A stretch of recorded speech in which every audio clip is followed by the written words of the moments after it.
I'm Jill Shook, and I'm here with Morgan Duff Tucker.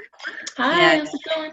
Yeah, we're excited to provide this second half of our second orientation, which is primarily about theology.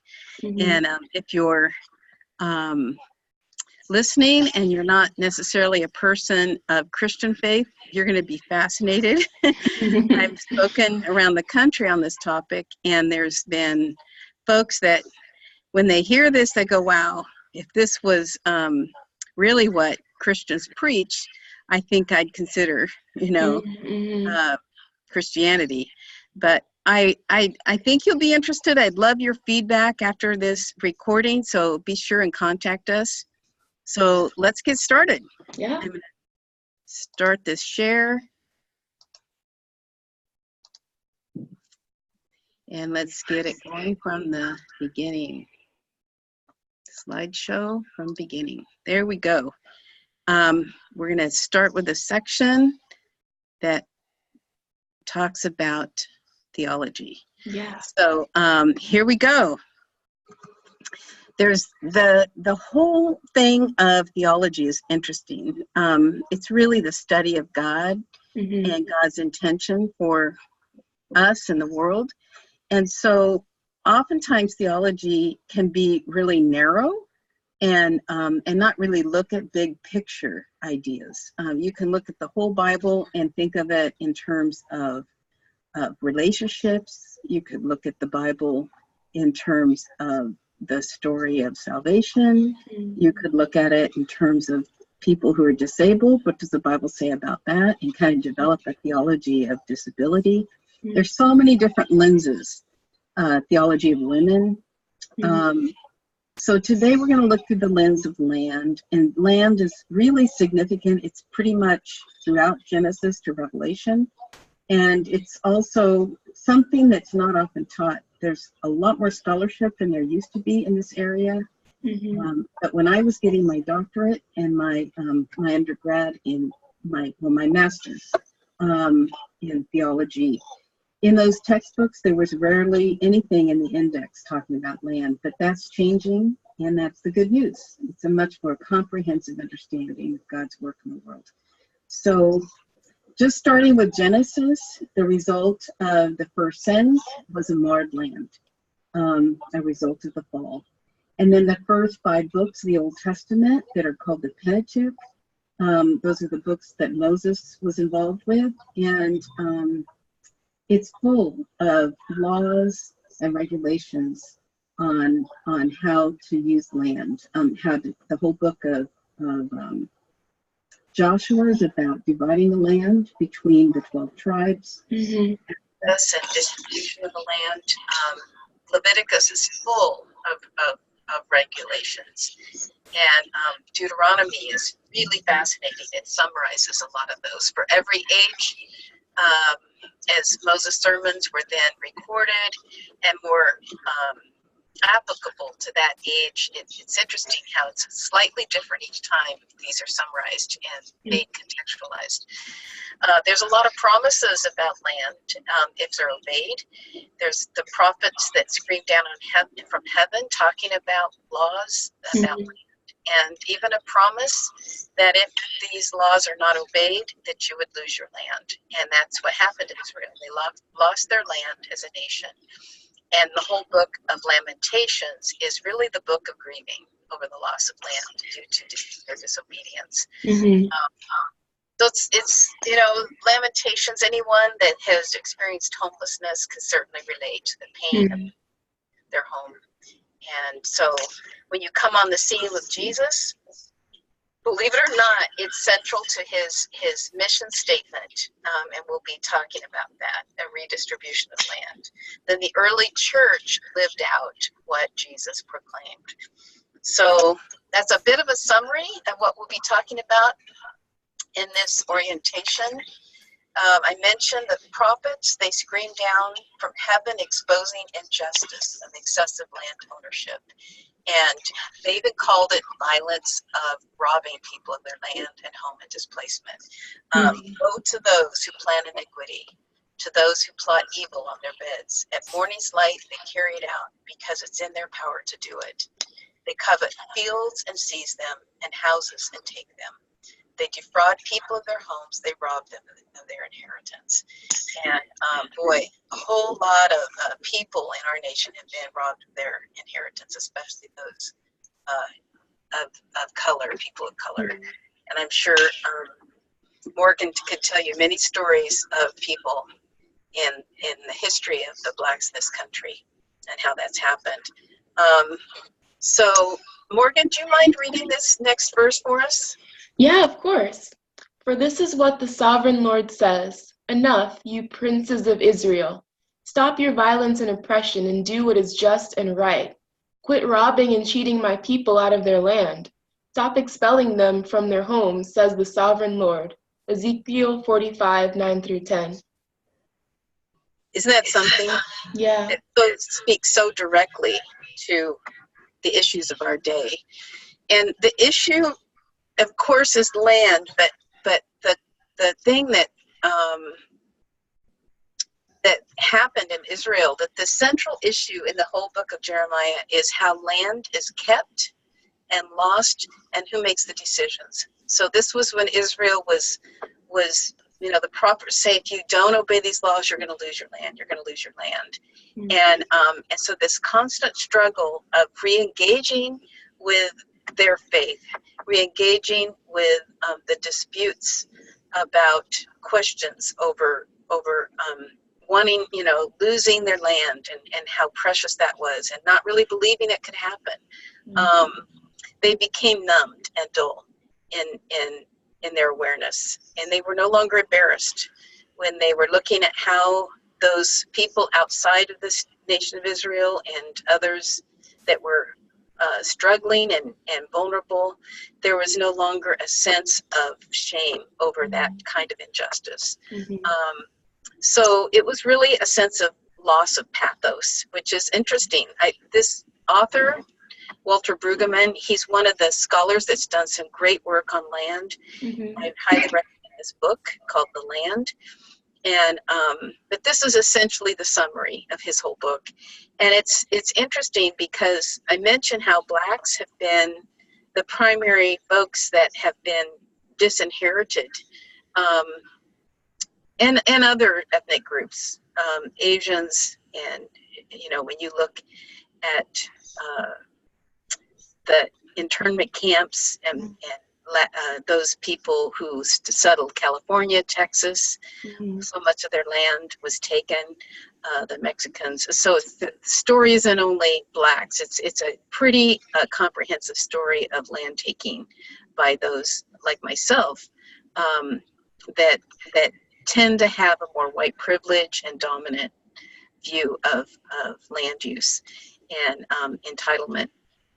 And so looking at this whole thing, I especially appreciate how the Black church has really not forgotten how to be embarrassed in many ways. They've been able to keep their emotions engaged. You go on a Sunday morning and you feel the pain and the experiential faith of the loss that people have had. You hear it in the soul music. You hear it in the gospel music and the Black Negro spirituals, and that's really been able to help many of us who haven't had words to be able to put in song this embarrassment that we should all feel over injustice. So cheating widows out of their homes, it's even in the New Testament. Do you want to read this again for us, Morgan? Of course. Yet they shamelessly cheat widows out of their property and then pretend to be pious by making long prayers in public. Because of this, they will be more severely punished. Mark 12:39 through 41. Thanks, Morgan. It's interesting that this idea of injustice around homes, God saw the seriousness of this sin and even put a stronger punishment for those doing this kind of injustice, especially those that pretend to be pious and that turn around and figure out how to take someone's home in an way. And you think, well, who's taking homes today? You know, I'll tell you, I'm going to show just a few things historically to help bring this home. The 1949 Federal Housing Act set a decent home and suitable living environment for every American. Powerful policy, sounds fabulous, the language. And yet, this is in the language, it said there was no longer one-for-one replacement. Up until 1949, if they cleared out a slum, they would have to replace the same number of units. And so all of a sudden, we started having a housing shortage starting in 1949. The money that this act allowed cities to access around the country, they were able to get money for slum clearance. And now slum is in quotes because they would take an African-American neighborhood, and just because it was Black, they would call it a slum, even though the homes were decent. And they would clear out whole portions. So here in Pasadena, there's a nice African-American neighborhood right where Parsons sits. And it was using the money allocated through this act to clear out that whole neighborhood and displace those folks. And even the church that was in there, Scott United, has been moved over to Orange Grove. So the act comes right out and says, we have a housing problem and we have a race problem. We can only solve one. And so oftentimes our policies have never gone quite far enough. Some people say, well, we have too much regulation. Leviticus is full of regulation, and our regulation oftentimes in our country just gets close to doing the right thing, but not quite. We need stronger laws that make sure we get the housing built and to prevent displacement and segregation. The 1956 Interstate Highway Act is interesting. Again, how is a highway act affecting housing? Well, dramatically, again, across our country, you look where highways are placed, and almost always they go right through African-American business districts. And that's the same in Pasadena. Lincoln Avenue was a thriving African-American business district here in Pasadena, and that's right where they placed the 210 freeway. And that business district is really never fully recovered. So if you look at through the 70s and 80s, that's when housing projects were no longer popular. The big Cabrini Greens and all the different huge housing, what they called projects that were, this is what was called government housing or public housing. So that didn't work because you concentrated a lot of people that are poor in one place, and the very structure, it was supposed to be mixed income housing, and when they made it all for low income housing, then the income wasn't sufficient to maintain them. And so it didn't work. They were starting to blow these up. You can see the picture there in St. Louis, how they took thousands of units that were just on the edge of the city and not part of close to jobs, amenities, and so forth. So out of getting rid of this particular policy of doing public housing was birthed Section 8. We all know about Section 8. And so they tried putting bits of affordable housing throughout the city of Chicago, maybe units that are, under 10 or 20 units, and it worked. So they allowed small units of Section 8 throughout the city, and they tested them for 20 years or 10 years, and in every case, families improved. And so the idea of using existing housing and having a landlord use a voucher to make up the difference in the rent. But again, that's not producing any new units. That's only using existing housing. So again, we're creating more of a housing shortage. So racial and religious steering, even now in Pasadena and many cities, the realtors will say, well, let me show you a house in this part of the city. And so that's common. that somebody will call a realtor and say, I'd like to see this house. And then when they come in and they realize they're Black, they'll say, oh, I'm sorry, we no longer have that home available. Even in Pasadena, the realtors sometimes are still saying the schools are really bad. And so if you buy in the city, you have to have enough money to go to private schools. So again, that's creating a prejudice against the public schools. And you end up not having the kind of people we need in our public schools. So in this whole idea of African Americans, what happened in Cleveland during the foreclosure rate, Blacks were specifically targeted for foreclosure. They wanted to make sure that they got into mortgages that would fail so that the banks could buy those homes. And so the lenders in this particular county, 28% of all home loans made to Blacks in 2005 compared to 8% of loans that same year. So they were given very few loans, but the loans they were given were intended to fail. Housing First is interesting. It's a model that we know works to kind of bypass the shelter system and the transitional system and get people immediately into permanent housing if they are experiencing homelessness. But it doesn't work if we don't have the homes. And so in a sense, we've got all these folks that because there hasn't been enough permanent supported housing built and not enough approvals of that kind of housing and not enough money allocated for it, then you end up without a place to stay. So there's all different ways that we're displacing and kicking people out of their homes even today. And sadly, even Fuller Seminary is part of some of this. And so it breaks my heart that this beautiful 169 units, Chang Commons, has covenants to be permanently affordable, and yet the seminary is saying no, we're going to sell it at market rate. So we need to stay alert and be aware of what's going on around us, and that's really what our group is about. And we have a theology that helps us undergird all that we do. Even if you're not a person of Christian faith, it's important that you understand where those of us that are Christian are coming from with all of this.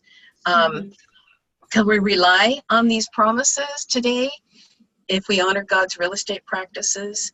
I kind of mentioned already this passage, but I think the wanderings of Israel from a specific place, real estate that was invested with powerful promises, Israel's fortunes between landlessness when they were in the wilderness, the exile, and then landedness when they were secure in the land and they began to get a little bit too comfortable and didn't realize that ultimately all things come from God.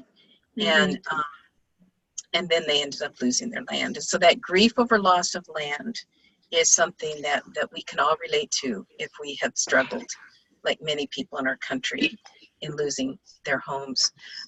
So this biblical vision of Sabbath economics, it's the name of a book by Ched Myers, who again is a theologian I highly respect.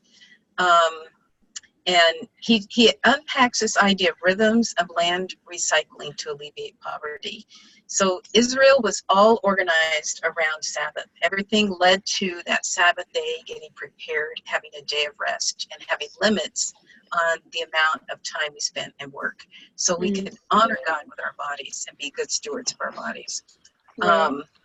So that primary organizing principle, every 7 days we're to rest, but then there was a bigger picture of Sabbath. Every 7 years, the land is to rest, where you just let it lay fallow if you're a farmer. And even today, farmers practice this because they know they'll have a higher production if you give the land a chance to rest. And that's also in the 7th year, they forgive the debts of those could not pay. And then every 7 times 7 years is when there was a land redistribution on that 50th year. So we're going to talk about that for a minute. Morgan, as we're going through this, have you ever heard a sermon on all this in all the years that you've been attending churches? Well, yeah, I was mentioning to you earlier, I've heard sermons on social justice and in general, but I haven't specifically heard a sermon about land use and what the Bible and God has to say about land use and what it means to be good stewards of the land. So it's very fascinating to me to hear about this, and very, very relevant to what's going on today. Yeah. I've been asked to do sermons in a number of churches, and they're so excited to hear this because it's fresh and new, and yet it's deeply ancient, Right. and in the very core of teachings of the Bible. But there's some interesting ways that there's been modern applications.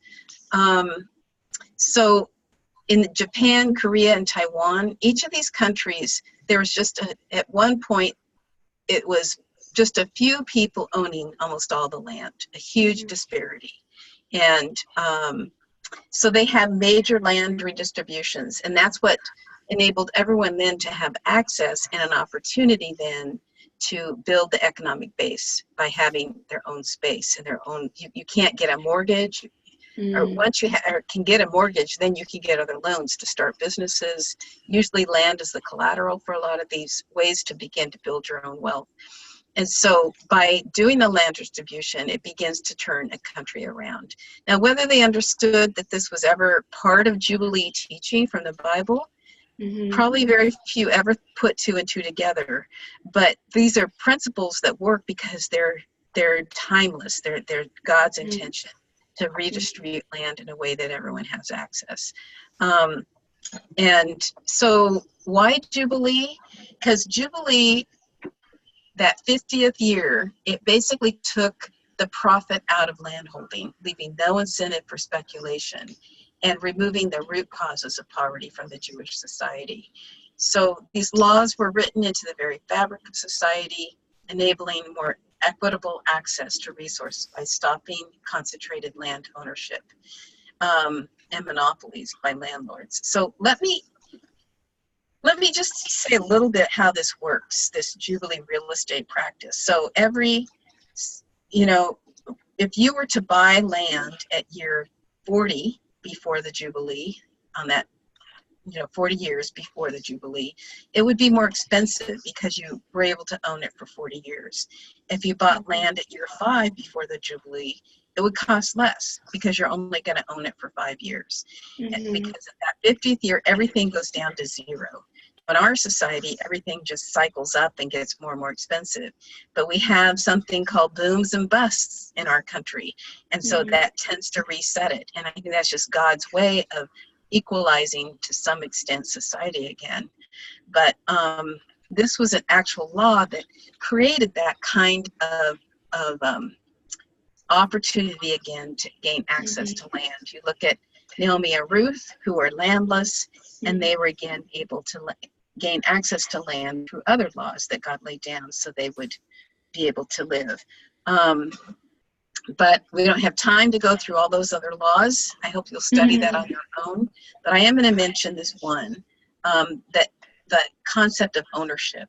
So this is interesting because it says here, the land must not be sold permanently because the land is mine, and you reside in my land as foreigners and strangers.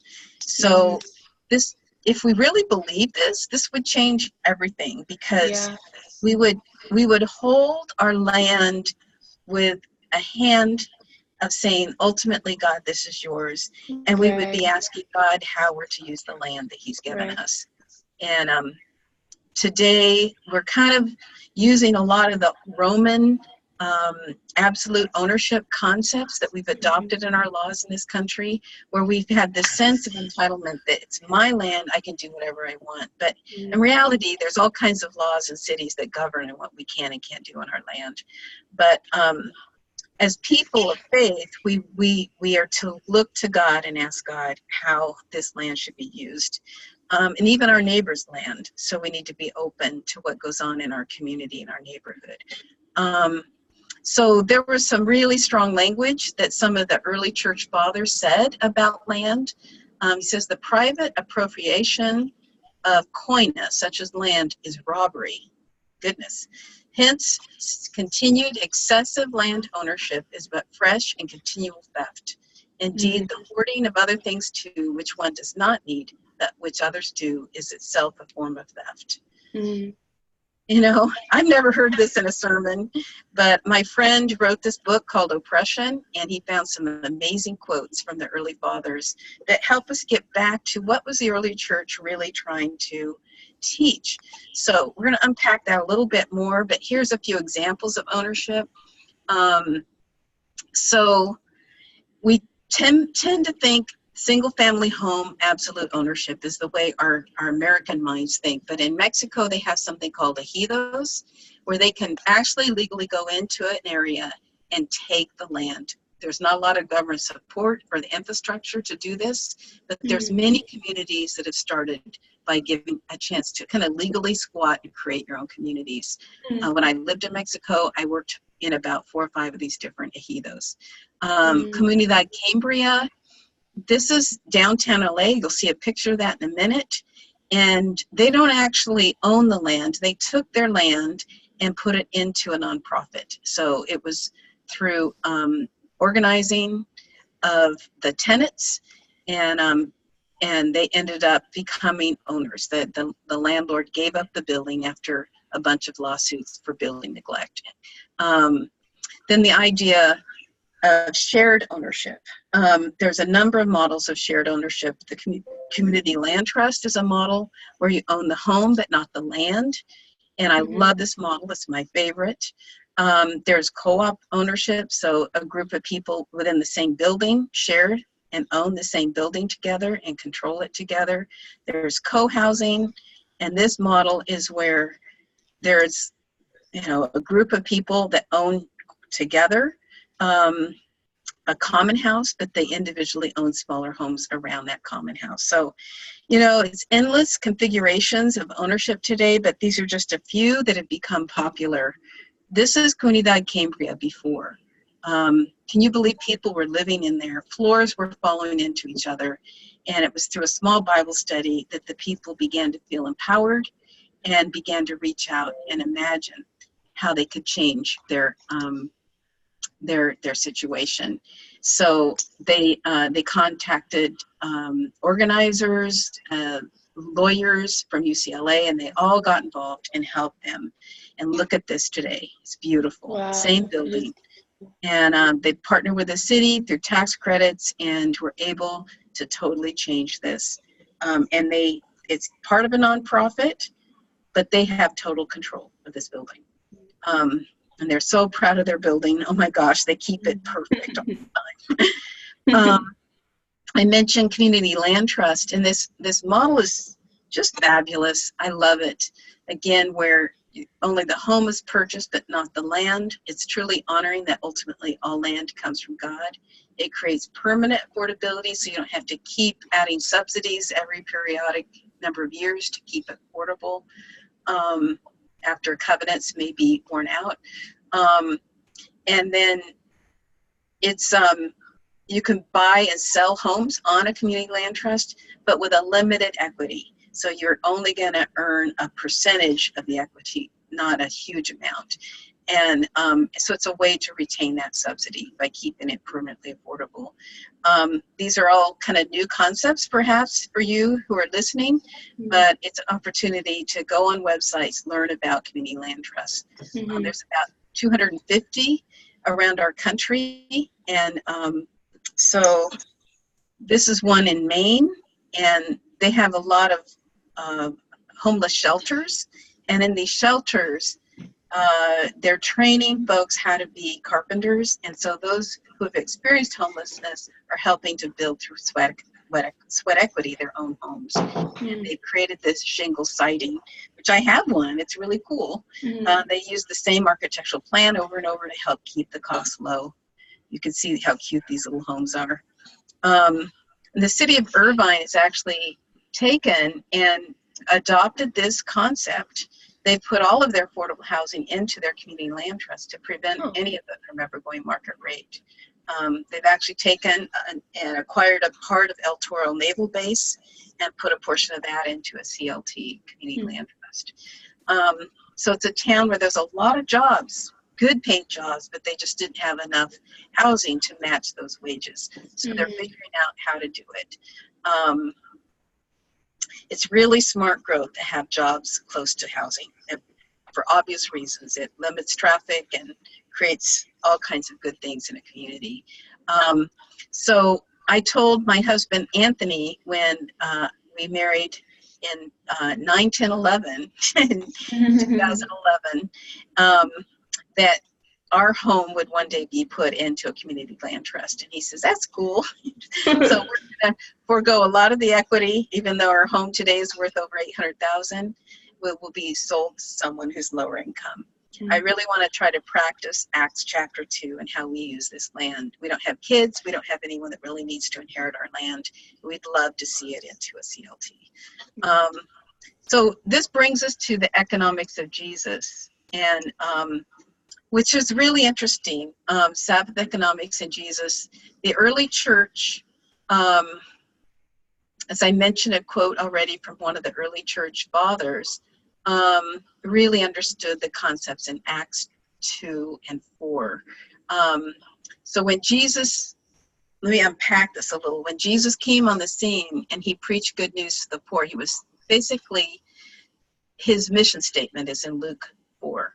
And as he unpacked the scroll and read the scroll, he talks about how the Spirit of God was upon him, and to bring sight to the blind, release the oppressed from the oppressors, and to proclaim the favorable year of the Lord. And all scholars agree that that means Jubilee, that 49th year. And the early church really understood this. They shared all things in common, and they didn't wait until that 49th year. They were able then to practice Jubilee, and we can do that every day by taking land off the speculative market, and that's exactly what affordable housing does. And churches and cities are figuring this out, and that's what our organization is about, to try to help cities and communities practice Jubilee. So I love Millard Fuller, who founded Habitat for Humanity, and his understanding of some of the theology of Jesus. He says, building and renovating decent, affordable housing for people in need is central to proclaiming God's love. And so utilizing principles found deeply rooted in many religious traditions of the world, not making profit off the poor, not charging interest to the poor, and taking what limited resources that are available, asking God to bless them, then going to work, proceeding with the knowledge that God's love extends to everyone, with a preferential concern for the poor and the stranger. And then lastly, the opportunity for service and divestment of wealth is a blessing for people in need, and the giver. So, this is a huge opportunity for people with a lot of money, which Millard Fuller had. He had boats and trains, and not trains. He had planes. He had all kinds of wealth and many horse ranches. He sold everything to start Habitat. He divested himself from all of his wealth to start Habitat.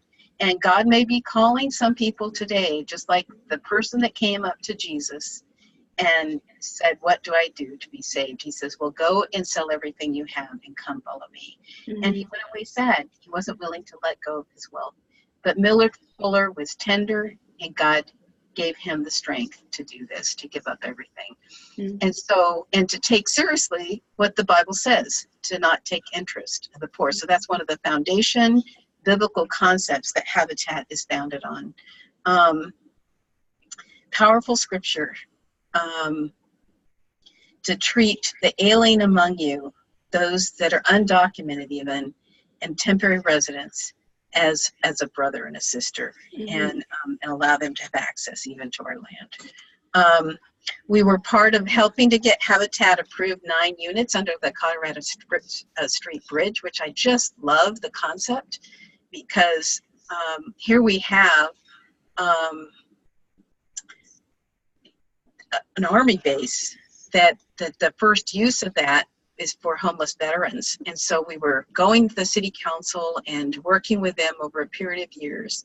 And so now Habitat put in a proposal. We have some veterans that are purchasing the beautiful 9 units that are now under the Colorado Street Bridge. Very contextualized, California bungalow style that Habitat has built. So what happens if all these laws are obeyed? What is promised? It says right there in Deuteronomy, which I talked at the beginning of this presentation, is really the summary right there in Deuteronomy 15 of all these Sabbath laws. And it says the result will be no poor among you, which is really powerful.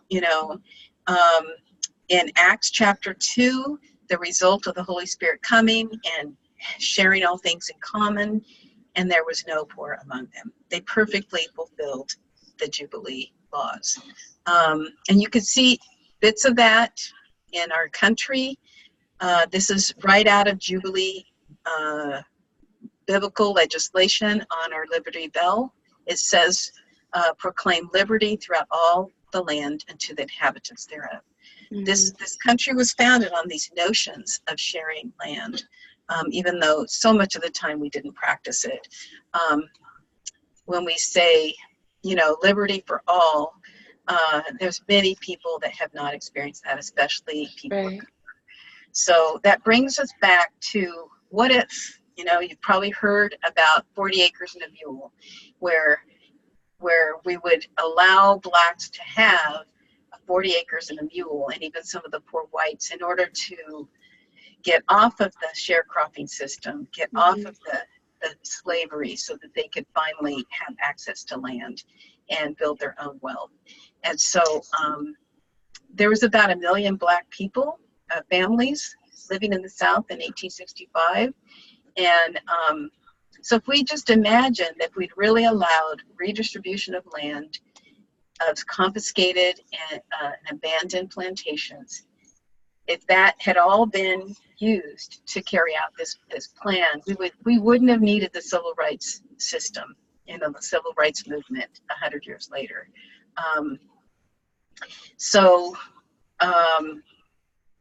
This comprehensive land reform we're practicing in really small ways through affordable housing, but it's not insignificant. So I thought this policy had never been played out, but in reality, you can see the picture down here to the right of Andre White. He's one of the board members for our organization, and his family was actually given 40 acres and a mule for each person back right after the Civil War, and they still have that land on Hilton Head Island. So it actually worked, and that family has been able to thrive because of it. Andre went to Harvard. He's an incredible person, and it was the kind of heritage he had that enabled him to break that cycle of poverty. There's lots of ways today that we see these Sabbath economics, glimpses of it in our policies in this country. Most affordable housing covenants are 45 to 50 years. We see our bankruptcy laws 7 years. There's land leases. I mentioned community land trusts. There's even universities like Harvard, Westgate. Many schools are selling homes on their land, so you just buy the home and not the land. And so they allow faculty members to live close by, have home ownership, and then sell that home back to the university. So they're only buying the home and not the land. So it makes it affordable for those faculty members and other employees. Tax abatements, a lot of times affordable housing is taken off the tax roll to make it possible. Nonprofit housing, again, is what the tool used for creating housing that's affordable. And so you see glimpses of Jubilee even in our land use laws today. Rent control, rent stabilization, tenant protection laws, and then zoning. So our group works oftentimes with a lot of the zoning laws. You see this picture of the Westgate apartments. This is about 100 units per acre. That's the only way we were able to get the kind of density that allowed these units to be built just south of Old Town. And because of that, and because of our basically biblical tithe requiring that a percentage of all new housing be set aside as affordable, in this development, we have 97 very low income units in this luxury housing, completely indistinguishable from the other luxury units. There's no stigma. Zoning, for multifamily is essential. Right now we have multifamily that's allowed in very few places in our country. The majority of zoning in cities across America is for single family. So we need to find appropriate places and transportation corridors and corners where multifamily would be very appropriate, and increase the density so we can house our population. This is Church of the Savior. That was their first building that they acquired through their Jubilee Housing nonprofit called the Mozart. It had 900 code violations, and they were able to get these fixed and set it aside as housing for those in need. It's beautiful.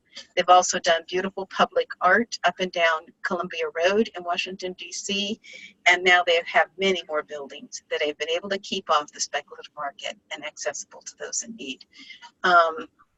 Cass Community, again, a faith-based group in Detroit. They actually changed the zoning law so they can put these tiny homes for those who experienced homelessness, and begin to have home ownership of these tiny homes. Wow. Beautiful model. And then here in our home, me and my husband Anthony are trying to be an example. We have a little cute back house.